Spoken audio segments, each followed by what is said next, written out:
ఓ మాజీ మంత్రి భవిష్యత్ అగమ్య గోచరంగా మారింది. గత ఎన్నికల్లో నియోజకవర్గం మారి పార్లమెంటుకు పోటీ చేసి ఓడిపోయారు. ఆ తర్వాత గతంలో ప్రాతినిధ్యం వహించిన అసెంబ్లీ స్థానంపై కన్నేసిన అక్కడున్న మరో మాజీ మంత్రికే పార్టీ అధిష్టానం మద్దతిస్తోంది. ఓడిపోయిన పార్లమెంటు సీటుకు వెళదామనుకున్నా అక్కడ పరిస్థితి బాగాలేదు.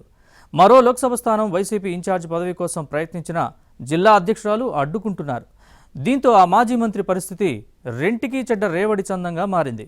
ఇంతకీ ఎవరా నేత, ఏ జిల్లా, ఆయన రాజకీయ భవిష్యత్ ఏంటి? Was this inside story. మాజీ మంత్రి శంకర నారాయణ ఉమ్మడి అనంతపురం జిల్లా వైసీపీలో ఒకప్పుడు చక్రం తిప్పిన నేత. కానీ ప్రస్తుతం పార్టీలో ఏ పదవి లేక సైలెంట్ అయ్యారు. ఏదో ఒక స్థానంలో ఇన్ఛార్జ్ పదవి కోసం ప్రయత్నిస్తున్నా జిల్లా నేతలు అడ్డుకుంటున్నారు. దీంతో ఈ మాజీ మంత్రి రాజకీయ భవిష్యత్తు అంధకార బంధూరంగా మారుతుందని అంటున్నారు. పార్టీ సిద్ధాంతాలు, విధానాలకు అనుగుణంగా పనిచేసే వారికి వైసీపీలో ప్రాధాన్యత ఉండదు. ప్రత్యర్థి పార్టీలపై నోరు పారేసుకునే వారికే ప్రాముఖ్యత ఇస్తారు. పార్టీ అధినేత కూడా అలాంటి వారికే ప్రాధాన్యత ఇస్తారు. గొడవలతో అలజడి సృష్టించే వారికే గుర్తింపు ఇస్తారు.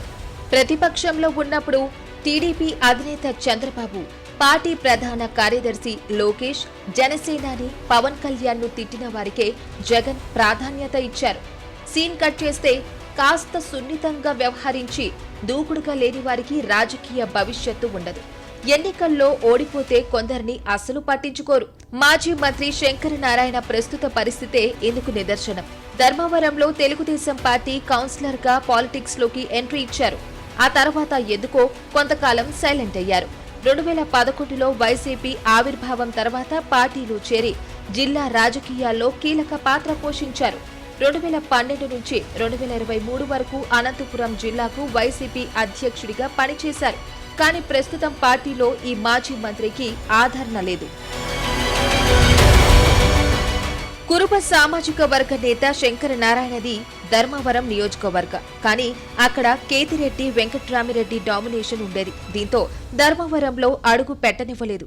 2019లో పెనుకొండ వైసీపీ ఎమ్మెల్యేగా గెలిచిన శంకర నారాయణ అనూహ్యంగా జగన్ కేబినెట్లో మంత్రిగా అవకాశం కొట్టేశారు. మొదటి నుంచి వివాదరహితుడిగా ఉన్న శంకర నారాయణ మంత్రి అయ్యాక తనలోని రెండో కోణాన్ని బయటకు తీశారు. సొంత పార్టీ నేతలను టార్గెట్ చేసేవారు శంకర నారాయణ సోదరులు పెనుకొండ నియోజకవర్గంలో ఒక్కో మండలాన్ని ఎంచుకుని అక్రమార్జనే ధ్యేయంగా పనిచేశారు. అంతేకాదు, వీరి అరాచకాలను ఎదిరించిన వైసీపీ నేతలపై కేసులు పెట్టించి వేధించడంపై అధిష్టానానికి ఫిర్యాదులు అందాయి. శంకర నారాయణను మంత్రివర్గంలో కొనసాగిస్తే పార్టీలో ఉండలేమన్న సంకేతాన్ని హైకమాండ్ కు పంపింది క్యాడర్. దీంతో కేబినెట్ పునర్వ్యవస్థీకరణలో శంకర నారాయణను పక్కన పెట్టక తప్పలేదు. ఇక గత ఎన్నికల్లో పెనుకొండ అసెంబ్లీ నియోజకవర్గం నుంచి అనంతపురం పార్లమెంటుకు పంపారు. అప్పటి మంత్రి ఉషాస్త్రీ చరణ్ ను కళ్యాణదుర్గం నుంచి పెనుకొండకు తీసుకువచ్చి పోటీకి నిలబెట్టారు. కానీ ఇద్దరూ ఓడిపోయారు.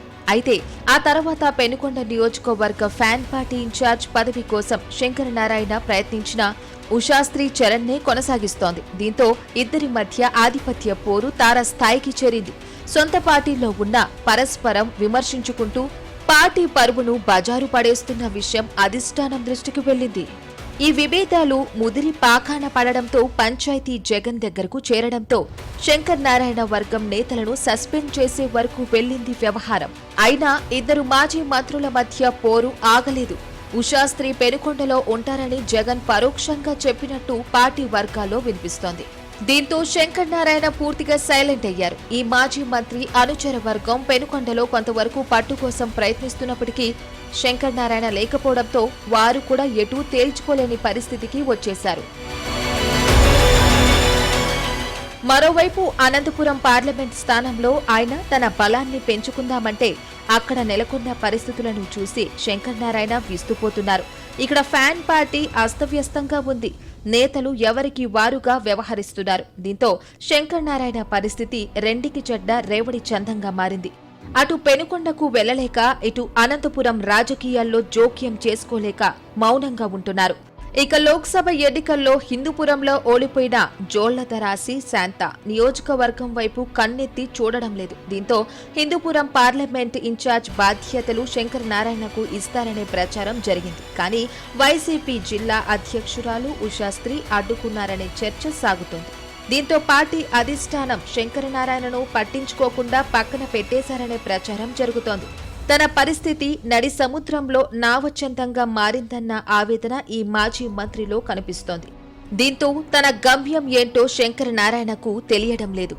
ఏ తీరానికి చేరాలో అర్థమవ్వక అవస్థలు పడుతున్నారు. ఈ పరిస్థితుల్లో మాజీ మంత్రి శంకర్ నారాయణ రాజకీయ భవిష్యత్తు ఎలా ఉంటుందో చూడాలి.